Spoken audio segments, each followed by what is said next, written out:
چھوٹے سے گاؤں میں ایک بڑھیا عورت رہتی تھی جس کا نام امی جان تھا۔ اس کے دونوں بیٹے جوان ہو کر شہروں کو چلے گئے تھے اور اسے تنہا چھوڑ گئے تھے۔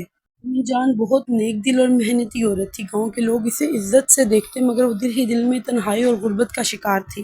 ایک دن وہ پرانے کمرے کی صفائی کر رہی تھی کہ اسے ایک پرانا آئینہ ملا۔ یہ آئینہ عام نہیں تھا۔ جیسے اس نے اسے صاف کیا تو اس میں سے ایک ہلکی سی روشنی نکلی۔ اچانک آئینے سے ایک جادوئی پری نمودار ہوئی۔ پری نے کہا، امی جان، یہ آئینہ جادوئی ہے۔ اگر آپ چاہیں تو اس کے ذریعے ایک ایسا پارلر کھول سکتی ہیں جس میں آنے والا ہر چہرے پر نہ صرف نکھار آئے گا بلکہ دل کو بھی سکون ملے گا۔ امی جان پہلے تو ڈر گئی، پھر ہمت کر کے مان گئی۔ اگلے دن ہی انہوں نے اپنے گھر کے باہر چھوٹا سا بورڈ لگایا، جادوئی پارلر صرف عورتوں کے لیے۔ گاؤں کی عورتیں تجسس میں آ کر آنے لگی۔ جب بھی کوئی عورت پارلر میں آتی تو وہ جادوئی آئینے کے سامنے بیٹھتی۔ جیسے ہی آئینہ روشن ہوتا اس کے چہرے کی جھریاں، تھکن اور اداسی ختم ہو جاتی۔ لیکن یہ جادو صرف ظاہری نہیں تھا، اس عورت کے دل میں بھی خوشی اور اطمینان بھر جاتا۔ جلد ہی پورے گاؤں میں چرچا ہونے لگا کہ امی جان کا پارلر عام نہیں بلکہ جادوئی ہے۔ غریب عورتیں جب آتی تو امی جان ان سے پیسے نہیں لیتی۔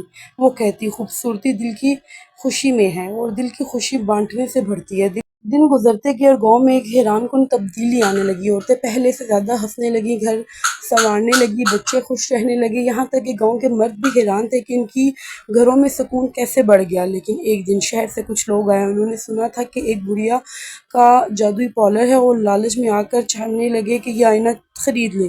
امی جان نے انکار کر دیا، یہ آئینہ بیچنے کے لیے نہیں، بانٹنے کے لیے ہے۔ شہری لوگوں میں غصے میں آ گئے اور آئینہ چھیننے کی کوشش کی۔ جیسے ہی انہوں نے آئینے کو ہاتھ لگایا، آئینے میں ان کی اندر کی لالچ، حسد اور خود غرضی کے چہرے نظر آنے لگے اور وہ گھبرا کر بھاگ گئے اور کبھی واپس نہ آئے۔ اس دن کے بعد گاؤں والوں نے امی جان کو اور زیادہ عزت دینا شروع کر دی۔ ان کا پارلر صرف خوبصورتی کا مرکز نہ رہا بلکہ محبت، خوشی اور سکون کا خزانہ بن گیا، اور یوں امی جان کی تنہائی ختم ہو گئی۔ وہ سمجھ گئیں کہ اصل خوبصورتی آئینے میں نہیں بلکہ نیت اور دل کی روشنی میں ہے۔